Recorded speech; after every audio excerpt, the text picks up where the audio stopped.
Alors, bon matin. J'ai le plaisir de partager avec vous l'Épître aux Hébreux.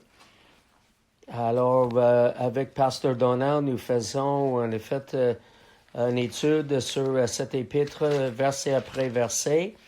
Et j'aimerais en effet souligner quelque chose que je trouve en effet c'est vraiment pertinent. Et puis, peut-être ça va être aussi un rappel de qu'est-ce que, en effet, l'auteur de l'Épître aux Hébreux a essayé de dire aux Juifs messianiques, ceux qui se sont convertis au Seigneur Jésus. Alors, moi, juste pour commencer, je crois et que je vais référer à l'auteur que pour moi, c'est l'apôtre Paul, sans aller dans les détails de cela, cette étude-là, mais si je dis Paul, l'apôtre Paul, je crois que c'est lui qui est l'auteur. Mais ce n'est pas spécifié, à fin de compte, dans cet épître. Donc, je vous encourage de prendre, en effet, vos tablettes, vos iPhones ou autres, ou vos Bibles par écrit, l'Épître aux Hébreux, premier chapitre. Et nous allons commencer à lire les premiers 3 versets. Après avoir autrefois à plusieurs reprises et de plusieurs manières parlé à nos pères par les prophètes, Dieu dans ces derniers temps nous a parlé par le Fils. Il a établi héritier de toutes choses par lui où il a aussi créé l'univers. Le Fils est le reflet de sa gloire et l'empreinte de sa personne, et il soutient toutes choses par sa parole puissante. Il a fait la purification des péchés et s'est assis à la droite de la majesté divine dans les lieux très hauts. Et le verset 4, il est devenu d'autant supérieur aux anges qu'il a hérité d'un nom plus excellent que le leur. Alors Seigneur, je te demande vraiment que tu puisses ouvrir en effet les esprits que nous avons. Parce qu'en effet, nous sommes esprit, ensuite l'âme, ensuite un corps. Et je te demande vraiment que tu nous éclaires, que tu parles à nos cœurs, que nous puissions apprécier qu'est-ce que nous avons en toi, Seigneur Jésus. Merci. Alléluia. Amen. Amen. J'aimerais qu'on se mette dans le contexte de cet épître. Il y avait des Juifs qui se sont convertis à Jésus-Christ comme leur Messie, leur Seigneur et leur Sauveur personnel. Mais il y avait aussi une influence venant de la part des Juifs religieux qui mettaient de la pression sur eux de se récontracter, abandonner leur foi au Seigneur pour retourner au judaïsme, pour vivre sous la loi, comme moyen d'essayer de se justifier devant Dieu par leurs œuvres de la loi. Les efforts de plaire à Dieu en vue de mériter leur salut sans savoir avec certitude leur destin éternel. Donc, c'était là, en effet, dans la communauté juive, qu'ils mettent une grande influence, une pression, j'allais dire diabolique, c'est ça, de la chair, contre, en effet, les Juifs qui se sont convertis au Seigneur Jésus. Alors, c'est pour cette raison que l'apôtre Paul a écrit cet épître aux Hébreux, sont des Hébreux, des Juifs, convertis au Seigneur Jésus. Et la première chose, en effet, qu'il voulait expliquer à eux autres, c'est ça, c'est la prééminence du Seigneur Jésus. Et prééminence, ça veut dire qu'il y a un rang supérieur aux humains, comme l'Éternel Créateur. D'accord?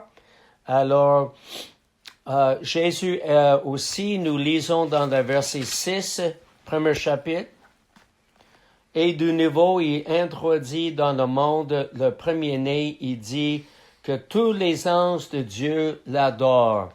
Jésus est digne de toute l'adoration. toute la gloire. Il est le premier-né.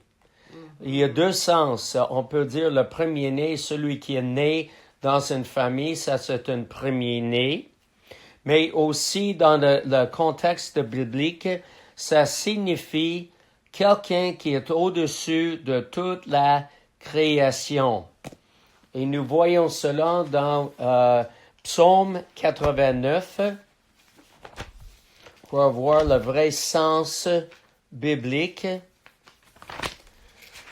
Psaume 89 et le verset 28. D'accord?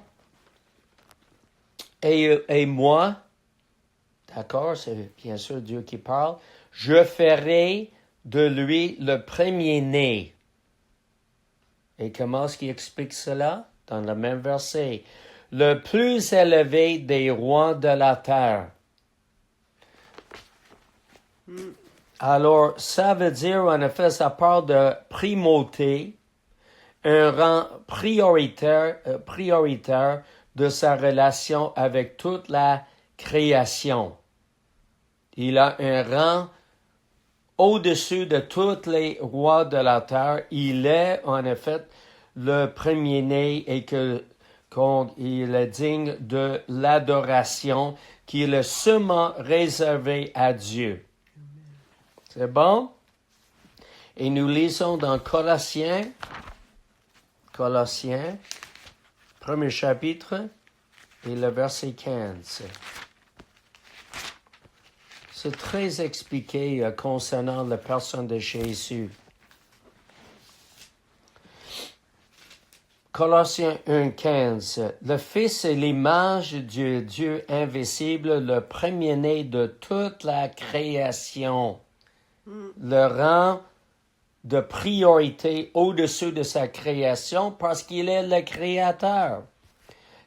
Et ensuite il va expliquer. Car veut dire il va expliquer quelque chose, l'apôtre Paul.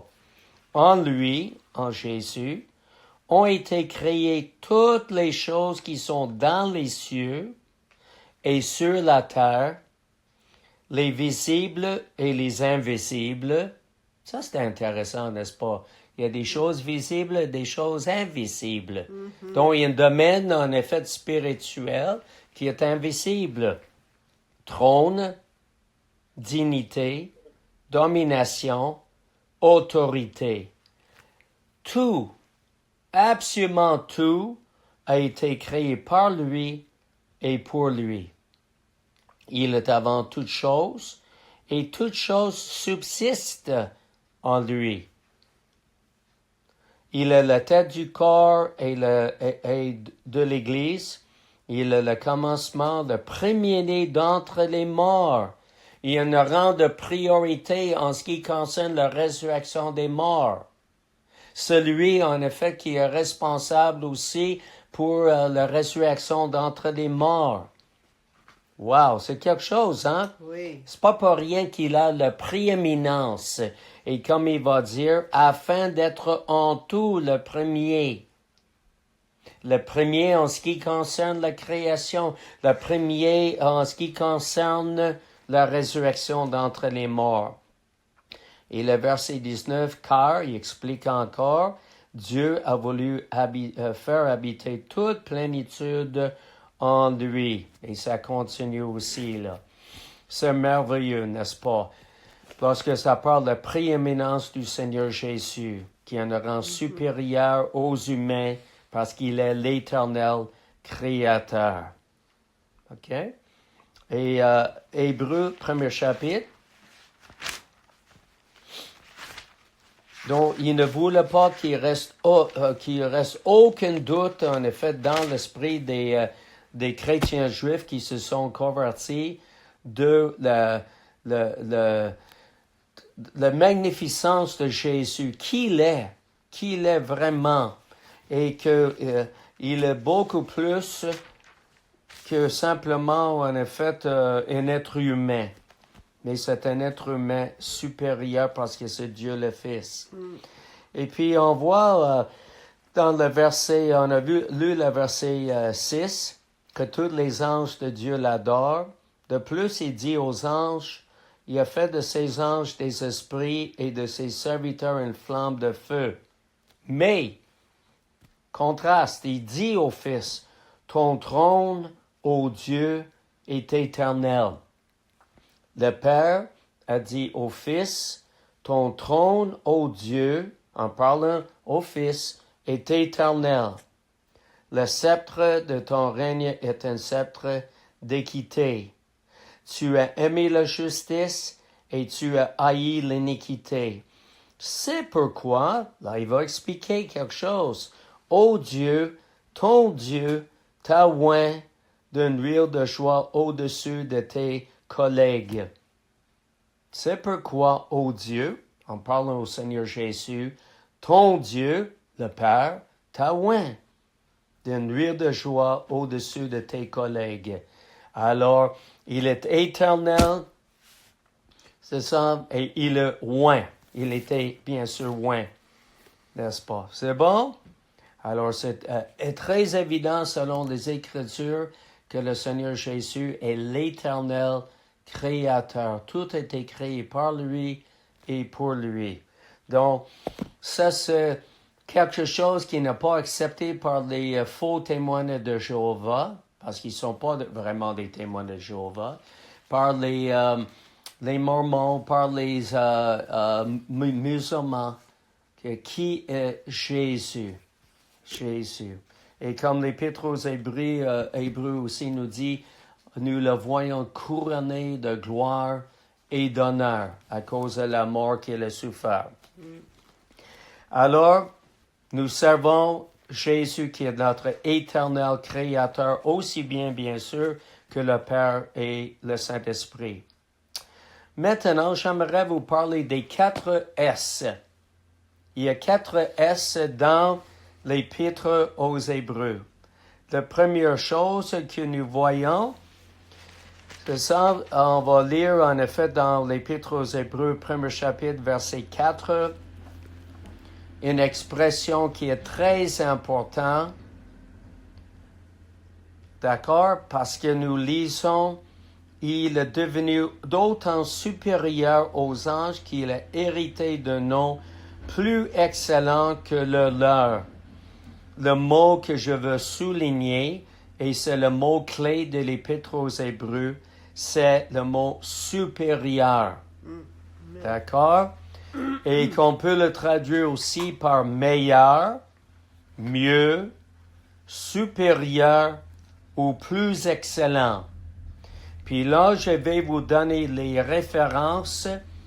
Et on n'a pas pour regarder toutes ces références, mais vous pouvez en effet écouter le message encore de nouveau si vous avez besoin de toutes ces références.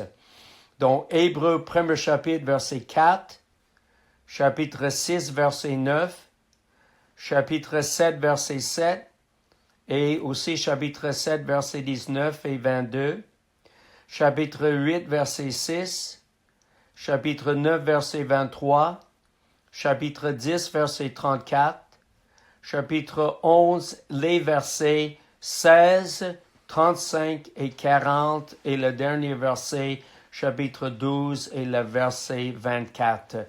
Alors, c'est ça qui voulait l'apôtre Paul souligner à ces croyants juifs qui se sont convertis au Seigneur Jésus.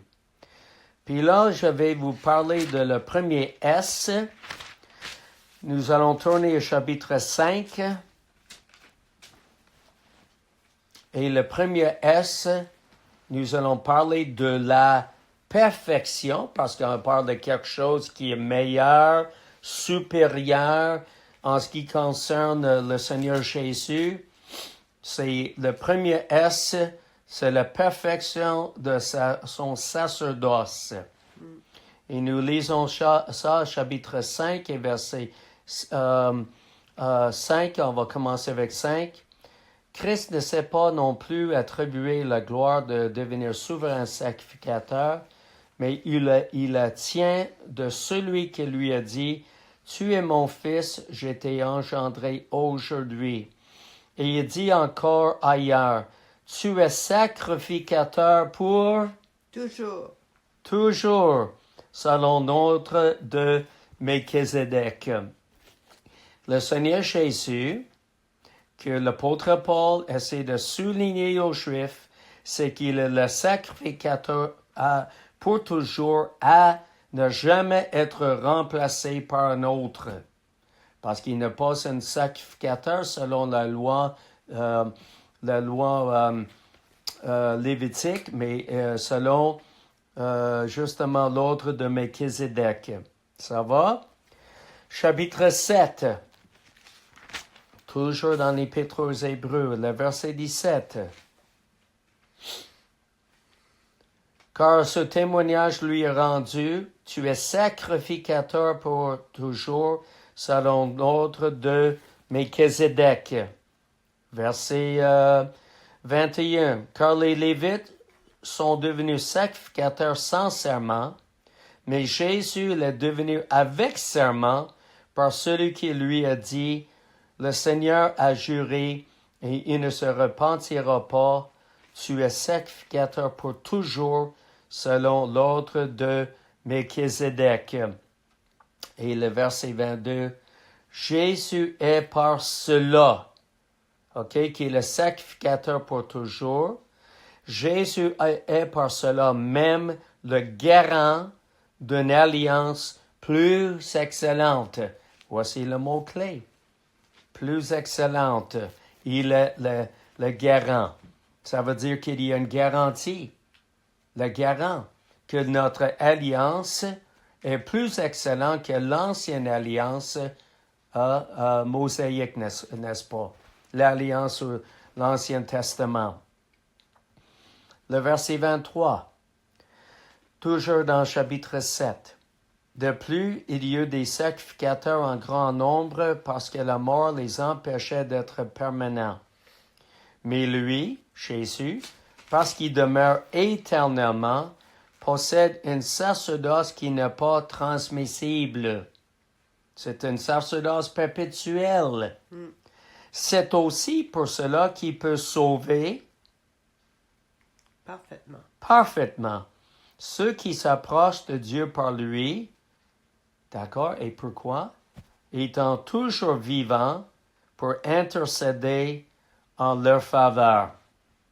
Donc, il dit aux Juifs, qui connaissaient très bien, en effet, le système sous l'Ancien Testament avec les prêtres qui offrent les sacrifices, les agneaux puis les animaux, en effet, pour couvrir les péchés. Mais justement, le sacrificateur perpétuel, c'est le Seigneur Jésus, qui est toujours vivant pour intercéder en leur faveur pour ceux qui sont sauvés parfaitement, pour ceux qui s'approchent de Dieu par lui. C'est merveilleux. Pas par Marie, pas par, en effet, d'autres intermédiaires, mais uniquement par lui. C'est merveilleux. Alors, il parle en effet aux Juifs chrétiens messianiques de ne pas retourner à un système aboli par Dieu avec les prêtres qui étaient temporaires. Et bien sûr, en effet, les prêtres qui mouraient, puis il fallait tout le temps, en effet, avoir un autre pour les remplacer. Mais ce n'est pas le cas avec le Seigneur Jésus parce que son sacerdoce est éternel et son sacerdoce est parfait. C'est ça. Il est le garant d'une alliance plus excellente que l'ancienne alliance. Alléluia. Alléluia. Oui, c'est bon. Alors, le deuxième S,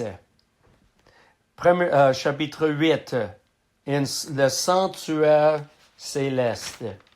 Le sanctuaire céleste.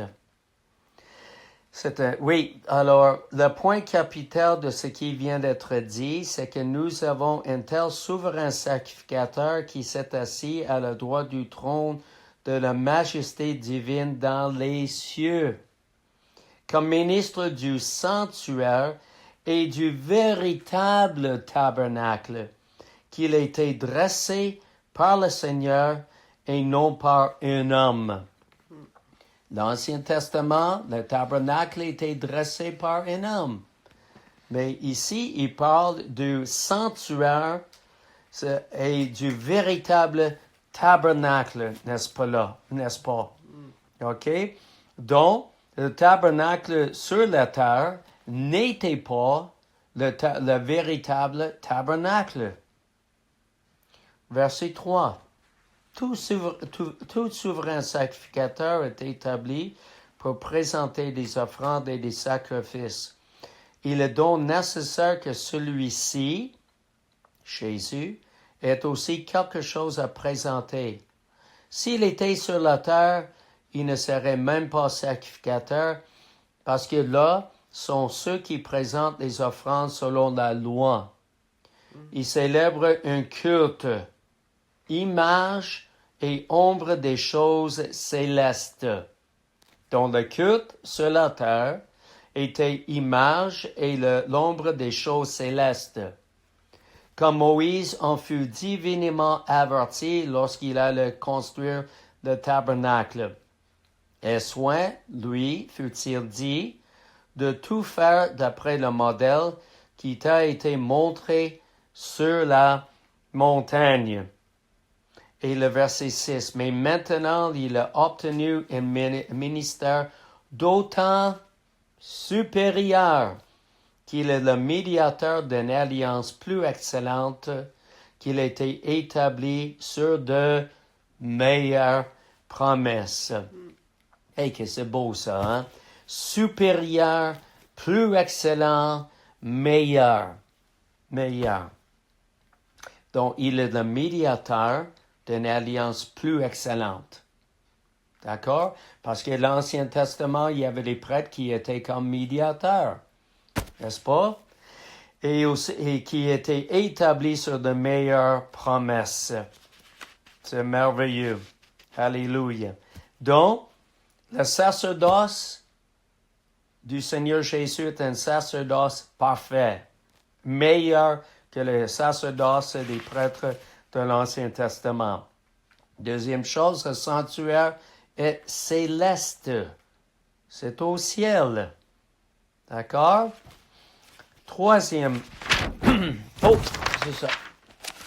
Le sanctuaire. Chapitre 9. Il me semblait qu'il me manquait quelque chose. Chapitre 9, verset 11. On parle toujours, en effet, du sanctuaire céleste. Mais Christ est venu comme souverain sacrificateur des biens à venir. Il a traversé le tabernacle le plus grand et plus parfait, qui n'est pas construit de main d'homme, c'est-à-dire qui n'est pas de cette création. Donc, il parle encore le sanctuaire céleste. Il est entré une fois pour toutes dans le lieu très saint, dans le ciel, non avec le sang des boucs et des veaux, mais avec son propre sang, ayant obtenu une rédemption éternelle. Alléluia! Une rédemption éternelle. Verset 23. OK, verset 22. Et presque tout d'après la loi est purifié avec du sang, et sans effusion de sang, il n'y a pas de pardon. Il est donc nécessaire, puisque les images des choses qui sont dans les cieux doivent être purifiées de cette manière. OK, il parle des sacrifices sur la terre. Maintenant, il parle que les choses célestes elles-mêmes le soient purifiées par les sacrifices plus excellents que ceux-là.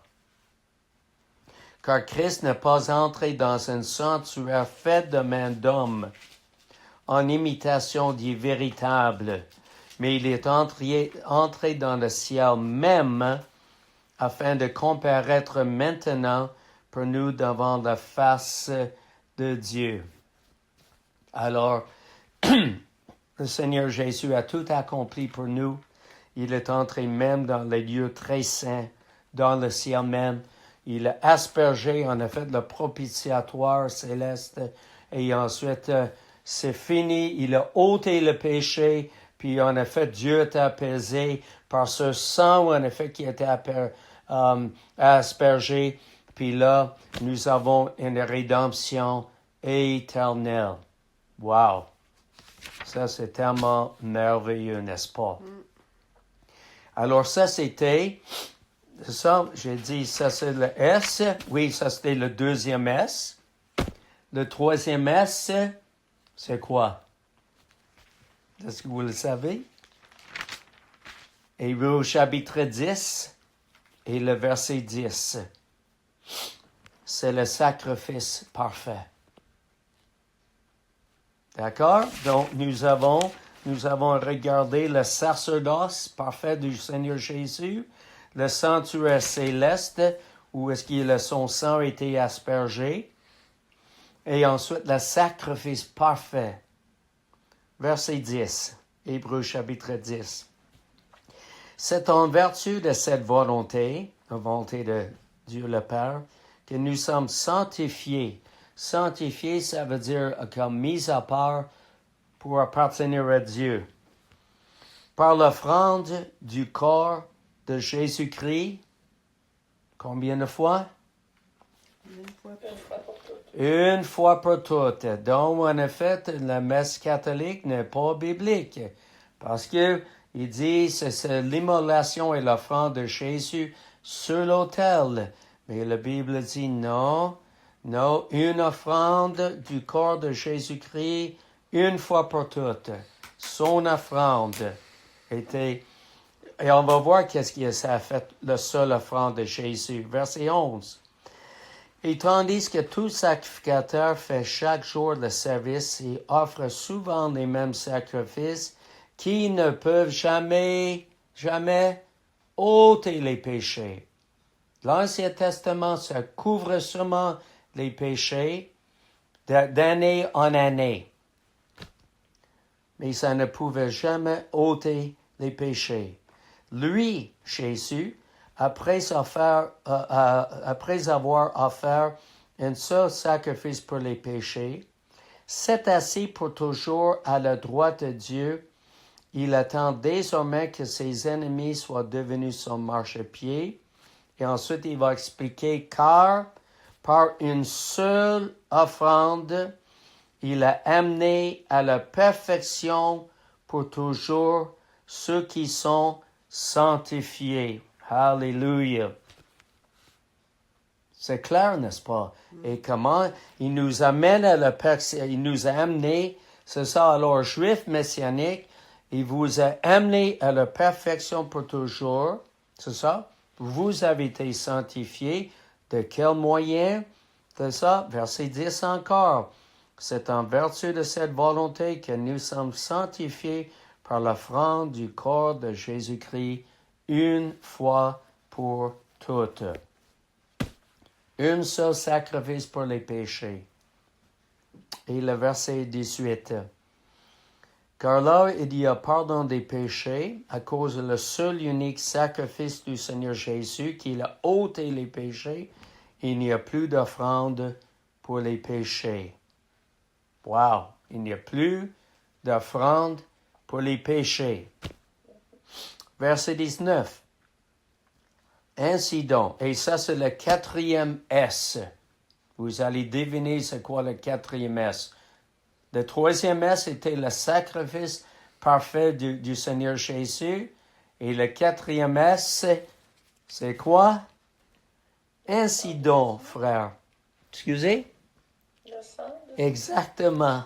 Ainsi donc, frère, nous avons au moyen du sang de Jésus, c'est le quatrième S, le sang de Jésus, nous avons une libre entrée dans le sanctuaire. Quel sanctuaire? céleste. Céleste. Par la route nouvelle et vivante qu'il a inaugurée pour nous à travers du voile, c'est-à-dire de sa chair déchirée, OK? Donc, c'était comme l'Ancien Testament, il y avait une voile qui les empêchait, en effet, c'était les gens d'aller dans, en effet, le lieu très saint, et c'était seulement le souverain sacrificateur qui pouvait aller là une fois par année et toujours en apportant du sang d'une victime innocent, n'est-ce pas? Pour asperger ça sur le propitiatoire. Mais là, en effet, il parle de le voile ici, c'est ça pour aller dans les lieux très saints et tout, c'est à travers de sa chair déchirée. Et nous avons un souverain sacrificateur établi sur la maison de Dieu. Alors approchons-nous donc avec un cœur sincère dans la plénitude de la foi. Oui, la plénitude de la foi. Quelle foi? La foi que ce seul unique sacrifice, son sang versé, justement, a obtenu pour nous une rédemption éternelle et de ne pas retourner en arrière vers le judaïsme et toutes les choses que Dieu a abolies par le sacrifice de son Fils. Donc, les cœurs purifiés d'une mauvaise conscience et le corps lavé d'une eau pure. Verset 23, très important. Retenant fermement la profession de notre espérance, car celui qui a fait la promesse est fidèle. C'est quoi l'espérance? Pourquoi est-ce qu'il n'a pas dit la foi? Retenons fermement la profession de notre foi. Mais c'est pas ça qu'il a dit. Il a dit, retenons fermement la profession de notre espérance. D'accord? Parce que l'espérance dans la parole de Dieu, c'est par rapport au futur. OK? C'est une ferme attente de ce que Dieu a promis, il va l'accomplir. C'est quelque chose de certain, C'est pas comme l'idée, oh, j'espère qu'il va arrêter de neiger dehors aujourd'hui, là, parce qu'il neige dehors ici. Mais ce n'est pas ça, là. C'est l'idée, on a une ferme attente de ce que Dieu a promis, il va l'accomplir, justement. OK? Parce que notre rédemption de nos corps et tout, là, ça, c'est notre espérance bienheureuse. On est encore, en effet, dans nos corps sur la terre. Mais notre espérance bienheureuse, c'est que le Seigneur Jésus viendra nous chercher, nous enlever, nous revêtir, en effet, des corps incorruptibles, des corps immortels. Et ça, c'est notre espérance bienheureuse. Alléluia. Il va livrer la marchandise comme il a promis.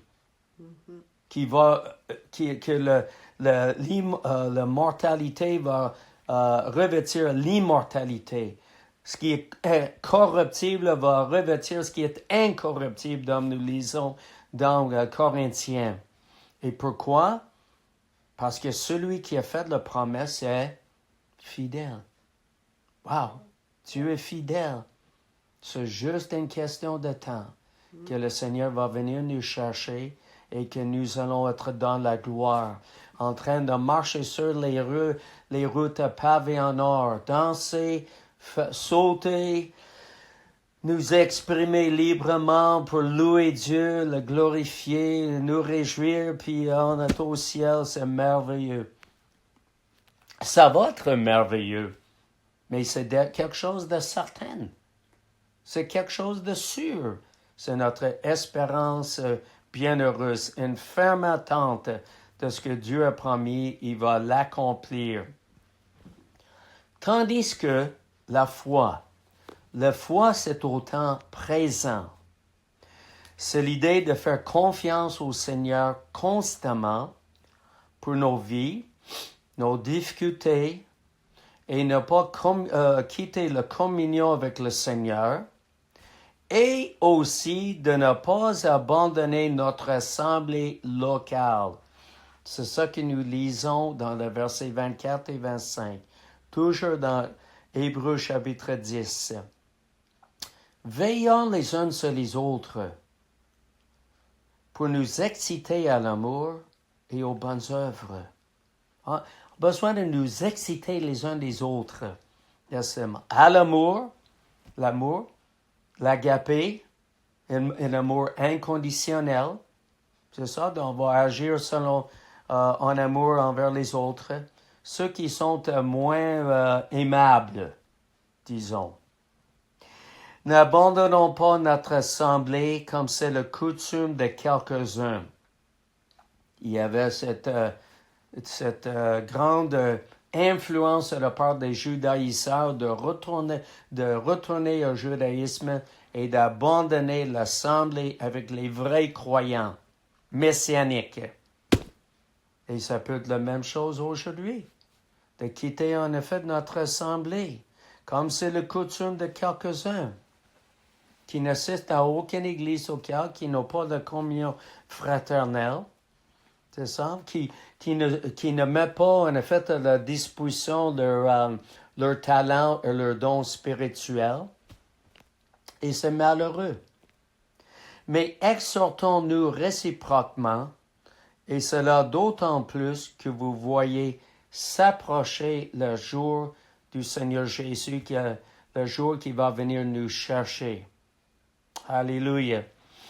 Alors les Juifs messianiques avaient besoin de ne pas retourner au judaïsme à cause de la pression des judaïseurs. Oui, parce qu'ils disaient aux Juifs messianiques, les judaïseurs disaient, vous ne pouvez pas être sauvés à moins de garder la loi. D'accord? Donc, les Juifs messianiques, ils restent fidèles. Qu'est-ce qui se passait avec eux autres? S'ils ne retournaient pas au judaïsme, ils étaient exclus des synagogues. Ils étaient mis à côté des familles juives à cause de leur conversion au Seigneur Jésus et à cause de leur dédicace de le suivre fidèlement pour le restant de leur jour. Alors, c'est vraiment un choix. Et c'est ça que les personnes sont en train de faire en Iran puis dans d'autres pays musulmans. Ils sont souvent menacés, en effet, de se faire même tuer. C'est ça, à cause de l'islam. C'est ça, tuer par leur propre parenté, leurs parents et tout, si, en effet, ils quittent l'islam. Parce que ce n'est pas toléré, l'apostasie. D'accord? Alors, mais ça, c'est un bon exemple de qu'est-ce que c'est de rester, c'est ça, fidèle dans la foi au Seigneur Jésus, attaché, en effet, à la sainte doctrine, persévérant, en effet, dans la vie chrétienne. Et pour nous, c'est quelque chose qu'on a expérimenté un peu, mais pas vraiment comme ces croyants dans ces pays islamistes, puis aussi communistes, puis aussi parmi, en effet, les communautés juives. C'est ça qui ne tolérait pas, en effet, que les croyants, des personnes se convertissent au Seigneur Jésus et qui continuent avec lui dans la communion. C'est ça. Et en prenant position que Jésus est le Dieu créateur éternel et à cause, en effet, de l'alliance que nous avons avec lui, basée sur les 4 S. C'est bon? Le sacerdoce, le sacrifice, ensuite, le sacerdoce, le sacrificateur, le sacrifice et le sang. C'est merveilleux. Amen. Excellent. Notre alliance est une alliance beaucoup supérieure, beaucoup plus excellent que l'autre de l'Ancien Testament. Son sacrifice qui a ôté nos péchés à jamais. Alléluia. C'est le verset 23 qui m'a sauté dans la face. Ça dit, retenons fermement. Je t'entends. OK. Le verset 23, ça dit, retenons fermement la profession. Est-ce que tu m'entends? Oui? Oui, là, oui. Oui.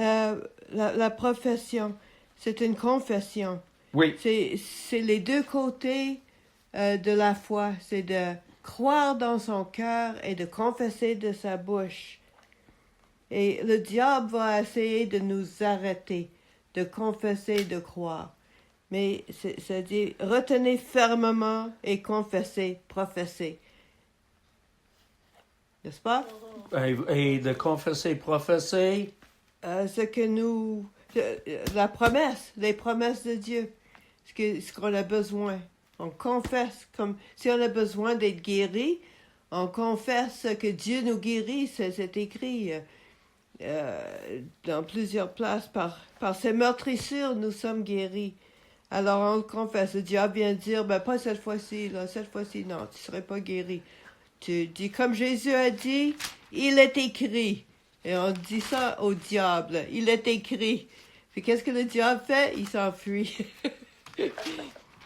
Il faut résister le diable, le Seigneur nous dit. Ouais. C'est par la confession. On confesse la parole de Dieu. Oui, c'est ça. Et l'autre confession, si tu confesses de la bouche le Seigneur Jésus, que Jésus est Seigneur, et si tu crois dans ton cœur que Dieu l'a ressuscité des morts, tu seras sauvé. Amen. C'est ça. Et si, par exemple, se retenons fermement la confession de notre espérance, que le Seigneur, en effet, il s'en vient, en effet, il va venir nous chercher. Et que ce qu'il a promis, il va l'accomplir. Oui. Ce n'est pas encore réalisé, mais il va le faire aussi. Là. Donc, il y a la confession de la foi au Seigneur Jésus, c'est comme Seigneur et Sauveur personnel. Il y a confession de la foi. Seigneur, pour rester dans la foi et la confesser, Seigneur, ouvertement. Il y a aussi la confession ou la profession de notre espérance. Seigneur, de ce qu'il a promis, il va l'accomplir parce que celui qui a fait la promesse est fidèle. Il s'en vient nous chercher bientôt, là. Oh oui. Alors, commentaire? Alors, Seigneur, je te demande vraiment de sceller ces choses dans nos cœurs, de chacun de nous, de toute personne qui va écouter, en effet, le message dans la suite. Je te demande vraiment, en effet, que nous puissions apprécier ta personne, qui tu es, qu'est-ce que tu as accompli pour nous, que ton nom soit loué et glorifié éternellement au nom précieux de Jésus. Amen. Amen. Amen. Amen. Alléluia.